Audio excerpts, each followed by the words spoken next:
વાવના ઢીમા ગામની અંદર બીજાણીયા સમાજ અને ગુરુ બ્રાહ્મણ પંડ્યા સમાજ દ્વારા સ્મશાન ભૂમિની જમીન લઈને ગ્રામ પંચાયતને રજૂઆત કરાઈ હતી। જો આ દરમિયાન જો કોઈ સ્વજનનું મોત થશે તો ગ્રામ પંચાયતના મૃતદેહ લાવીશું જેવી ઉગ્ર રજૂઆત કરી છે। બનાસકાંઠા જિલ્લાના સુપ્રસિદ્ધ અને મિની દ્વારકાથી ઓળખાતા વાવ તાલુકાના યાત્રાધામ ઢીમાની અંદર છેલ્લા કેટલાક સમયથી લઈને સ્મશાન ભૂમિનો મુદ્દો ચર્ચાના ચકડો ચડી ગયો હતો। ત્યારે ઢીમા ગામની અંદર વસવાટ કરતા બજાણિયા સમાજ અને ગુરુ બ્રાહ્મણ પંડ્યા સમાજની જે સ્મશાન ભૂમિ આવેલ છે તે સ્મશાન ભૂમિની અંદર મહાજન પાંજરાપોળ દ્વારા ગાડા બાવડો કઢાવીને તેની અંદર બિનકાયદેસર કબજો કરવામાં આવ્યા હોવાની રજૂઆતને લઈને થોડા દિવસ અગાઉ એટલે કે તારીખ 10/1/2024 રોજ બંને સમાજના આગેવાનો દ્વારા વાવ મામલતદાર અને તાલુકા વિકાસ અધિકારીને રજૂઆત કરાઈ હતી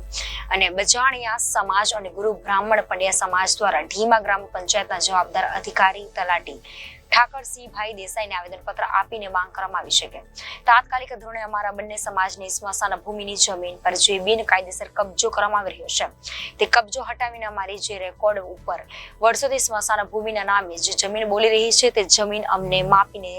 પરત આપવામાં માંગ કરી છે। જે કે વધુમાં આવેદનપત્રમાં જણાવ્યું હતું કે આ સમય દરમિયાન અમારા કોઈ ગુરુ બ્રાહ્મણ પાંડ્યા કે બજાણિયા સમાજમાંથી કોઈ સ્વજનનું મોત થશે તો તેમનો મૃતદેહ ગ્રામ પંચાયતમાં લાવવામાં આવશે જ, જેની સંપૂર્ણ જવાબદારી તલાટી અને પંચાયતની કમિટીને રહેશે જેવી ઉગ્ર રજૂઆત સાથે આવેદનપત્ર આપવામાં આવ્યું હતું। પંડ્યા રોહિત કુમાર અંજારીભાઈ, રહેવાસી ઢીમા, અને અમે અહીંયા વર્ષોથી ઢીમા ગ્રામમાં રહીએ છીએ અને અમારા સમસ્ત ગુરુ બ્રાહ્મણ સમાજના શમશાન જે હાલની તારીખમાં હયાત છે તે જગ્યા ઉપર લગભગ 200 થી 300 વર્ષ પહેલાં ત્યાં અમારા પૂર્વજોના પણ મૃતદેહો દટાયેલા છે અને હાલ પણ અમે ત્યાં શમશાનમાં અંતિમ વિધિ તરીકે તેનો ઉપયોગ કરીએ છીએ। પરંતુ ટૂંક સમયમાં જ જે મહાજન દ્વારા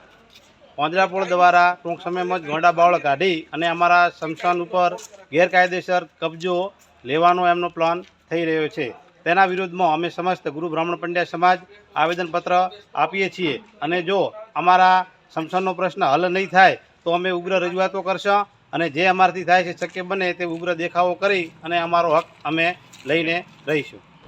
રિપોર્ટર થાનાજી રાજપૂત, જનાદેશ ન્યૂઝ, બનાસકાંઠા।